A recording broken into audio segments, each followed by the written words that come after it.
100 জনেরও বেশি দরিদ্র মহিলা, শিশু, কিশোরের হাতে নতুন বস্ত্র তুলে দিয়ে পথ চলা শুরু করল বজরংবলী ট্রাস্টি।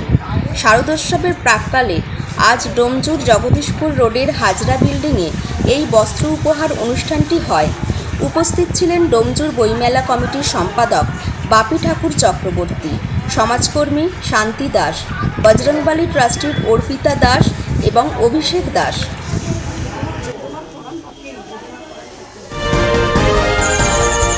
আপনারা দেখছেন শিরোনাম ডিজিটাল।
বয়স কত?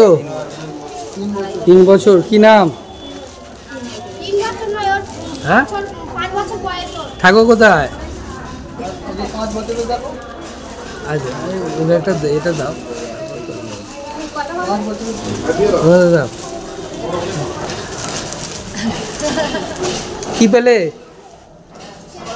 হ্যাঁ, জামা। জামা পেয়ে কেমন লাগছে? নতুন জামা পেয়ে?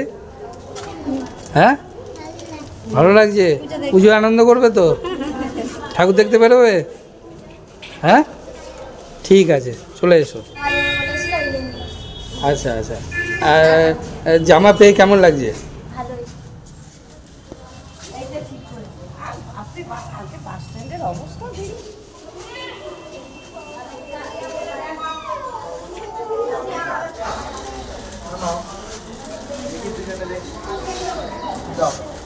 আসো, চলে আসো।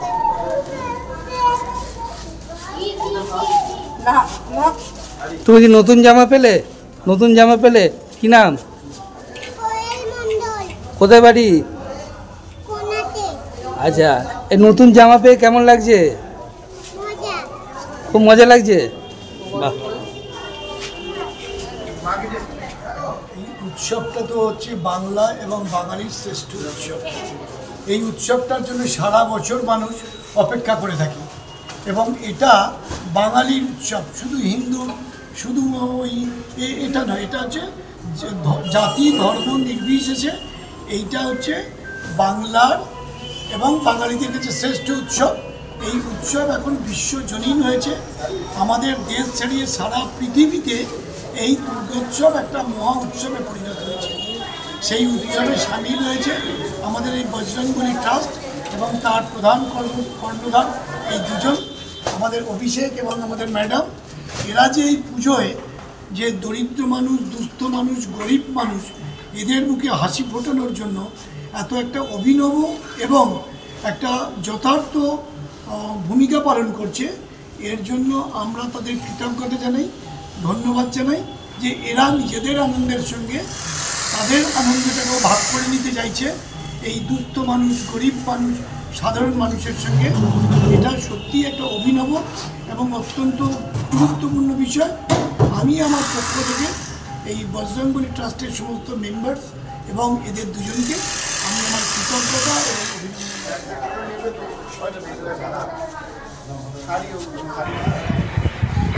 ভারত দরিদ্র দেশ, সনাতন ধর্মে মানুষের পাশে থাকার কথা বলা আছে।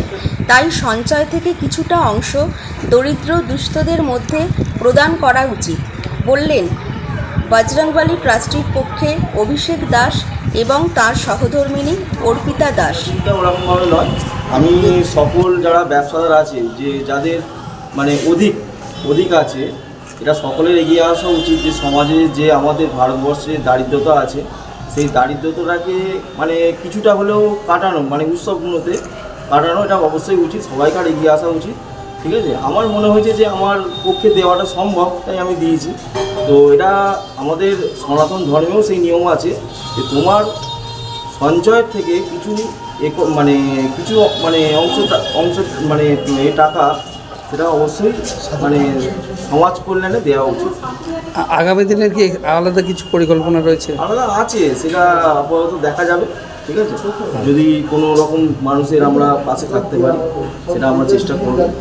আজ কতজনকে বস্ত্র দেওয়া হচ্ছে? আজকে 50 জন বাচ্চা শিশুদের আর 50 জন মহিলা। আর এই ধরনের ভাবনা চিন্তা এলো কেন মাথায়?